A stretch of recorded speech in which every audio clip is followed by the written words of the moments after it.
Cyberpunk 2 is officially leaving Night City. A massive new leak, backed by the creator himself, has just confirmed Project Orion will feature a second, brand new metropolis for us to explore. But that's not even the biggest bombshell. Buried in CD Projekt Red's own job listings is the clearest evidence yet that the sequel is being built with seamless online functionality from the ground up.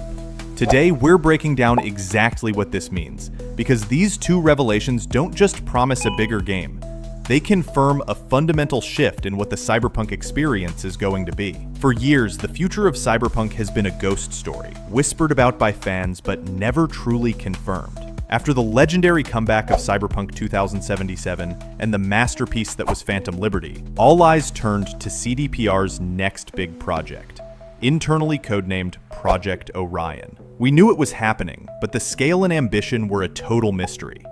The community has been split. Would they play it safe and just give us more Night City? Or would they take a massive risk? The speculation ended this week. What was once a mystery is now becoming a blueprint, and it's far more ambitious than most of us dared to imagine. Let's get straight to the facts. The leak, corroborated by comments from Cyberpunk creator Mike Pondsmith, confirms three game-changing pillars for the sequel. First, the world itself is expanding. Pondsmith revealed he's seen the concept art and scripts, and while Night City will still be part of the game, players will also be taken to a second major location. He describes it as a gritty, industrial metropolis that feels less like Blade Runner and more like Chicago gone wrong. He even mentioned high-speed maglev trains connecting the two urban playgrounds, a technology we've seen hinted at in the lore. To build this, CDPR has opened new studios in North America to ensure the world feels authentically American, all while moving the entire project from their proprietary REDengine to the powerhouse of Unreal Engine 5. Second, the game's core systems are being rebuilt from scratch. CDPR has posted job listings for lead designers tasked with creating, and I quote, the most realistic and reactive crowd system in any game to date. The goal is for civilians to react believably to everything: violence, weather, and your character's actions, creating a truly living world. And third, the detail that has the entire community buzzing: the potential for multiplayer. A separate job listing for a lead network engineer explicitly calls for creating seamless and robust online systems. While CDPR hasn't announced a full multiplayer suite, this is undeniable proof they are building the framework for at least a cooperative or shared world element right into the sequel's DNA. Okay, so a new city, smarter AI, and online features. On the surface, that sounds like a standard sequel wishlist, but when you connect the dots, this isn't just an upgrade. It's CDPR's direct response to every promise and every pitfall of the original game. Let's start with the Unreal Engine 5 switch. This is the single most important decision they could have made. The disastrous launch of 2077 wasn't due to a lack of vision. It was a failure of their in-house technology, the REDengine, which simply couldn't handle their ambition. Moving to UE5 is a public admission of that failure, but more importantly, it's a promise. It tells us they are prioritizing stability and are leveraging a toolset famous for its incredible lighting, large-scale world rendering, and advanced AI capabilities. That job listing for the most realistic crowd system ever, that's not a marketing boast. It's a direct outcome of having the power of UE5's toolset at their fingertips. For us as players, this means the world should finally feel like a true simulation, not just a beautiful but static backdrop. The days of T-posing NPCs and cars spawning out of thin air are, hopefully, over.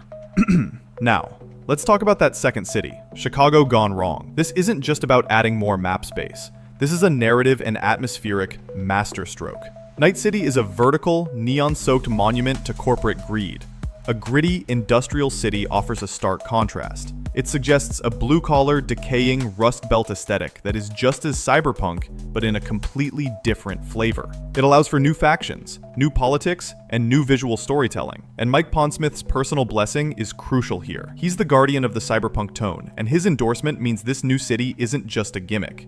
It's an authentic extension of his universe. But the most significant long-term implication is the online functionality. We have to remember, a massive, standalone multiplayer Cyberpunk game was planned for 2077 and then canceled. This isn't a new idea for CDPR. It's a revived one, now being integrated more intelligently. The job listing's mention of seamless systems suggests they're not aiming for a separate mode like GTA Online. Instead, this could point towards integrated co-op, allowing a friend to drop into your world to help with a tough gig, or perhaps shared social hubs where you can show off your gear. What does this mean for the player? It could add incredible tactical depth. Imagine planning a corporate infiltration with a netrunner friend, providing remote support while you go in guns blazing. However, it's a razor's edge. The soul of Cyberpunk is the personal, often lonely, story of your character against the world. The future of Project Orion hinges on whether they can add these online hooks without diluting that core, single-player RPG experience. This isn't just a sequel anymore. It's the foundation for a long-term Cyberpunk platform, likely designed to last for the better part of a decade with expansions and new content. With an analyst predicted release window of 2029, they aren't just building a game for the PlayStation 5, they're building it for the next generation of hardware. So, the pieces are on the board. A bigger, more reactive world powered by a new engine, and the framework for a shared experience. CDPR is aiming to deliver on the promises of 2077, while pushing the franchise into a new, connected future.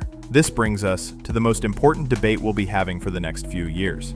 With CDPR clearly investing in online systems, do you believe co-op missions would enhance the gritty, personal story of a mercenary in the Cyberpunk universe? Or does the risk of diluting that essential single-player focus worry you more? Let me know your honest take in the comments below. If you appreciate this kind of deep dive analysis that goes beyond the basic headlines, make sure you're subscribed for more. We've got a lot more to cover on the road to Project Orion. Thanks for watching.